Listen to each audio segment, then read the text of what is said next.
Title: The Fire in Amadi's Drum. Setting: Nsukka, ancient times, a mystical Nigerian village with sacred rivers, deep forests, and talking winds. Drought in Umuahneocha. Cracked earth.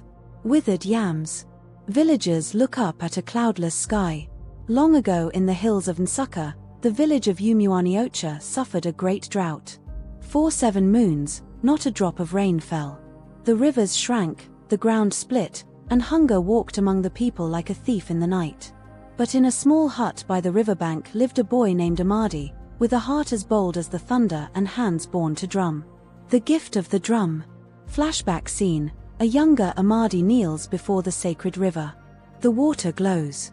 A shimmering woman rises. It is Nneka, goddess of the river. Years earlier, when Amadi was just a boy, he rescued a drowning tortoise from the dry riverbed.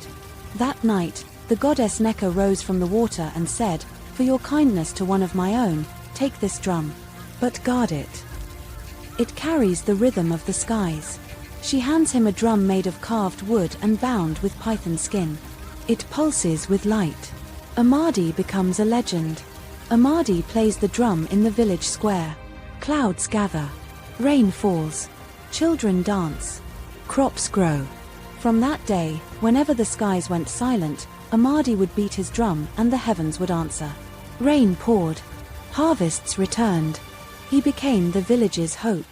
But word of the magical drum spread beyond Umuahneocha and reached Obasi, a powerful chief from across the valley. Obasi's envy and theft. Visual: Obasi, a broad-shouldered man with cruel eyes, watches from afar as rain falls only on Umuahneocha. Obasi, proud and greedy, could not bear to see another village blessed. Why should a child command the skies? He spat. One night, under a cloak of darkness, Obasi's men crept into the village and stole the drum. Obasi buries the drum beneath a massive iroko tree in the forbidden forest, where no man dares to tread.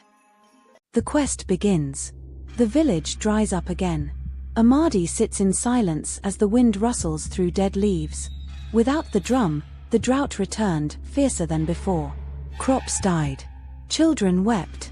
But Amadi would not give up. Amadi ties a strip of cloth from his mother around his head, takes a walking staff, and enters the forbidden forest. The test of the lion spirit. Trees whisper. Shadows move. Amadi follows the sound of distant drumming. A roar shakes the earth.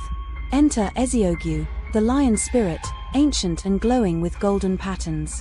Many have wandered into this forest with greed. Few have returned. Why do you seek the drum? Amadi, firmly. Not for pride. Not for power. But to feed my people. Eziogwu. Then answer me this. What walks without feet, yet feeds the land, paints the sky, and hides in clouds?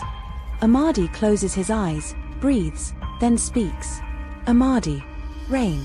Eziogwu roars with approval. The ground cracks. The iroko tree splits open, revealing the glowing drum. The return of the rain. Visual: Amadi returns to Umuahneocha. The sky is dark, expectant. Villagers gather as he climbs the highest rock. He raises his drum, beats it once, then twice. Thunder rolls. The third beat brings a mighty storm. With every beat, the sky wept joyfully. Rivers overflowed. Green returned to the earth. The people rejoiced not just because of the rain, but because of the courage of one boy. The legacy. Amadi sits by the river again, now older, teaching children to drum. They say when thunder rumbles in the hills of Nsukka, it is Amadi's drum still calling the clouds, a reminder that bravery, kindness, and truth echo louder than any storm. End.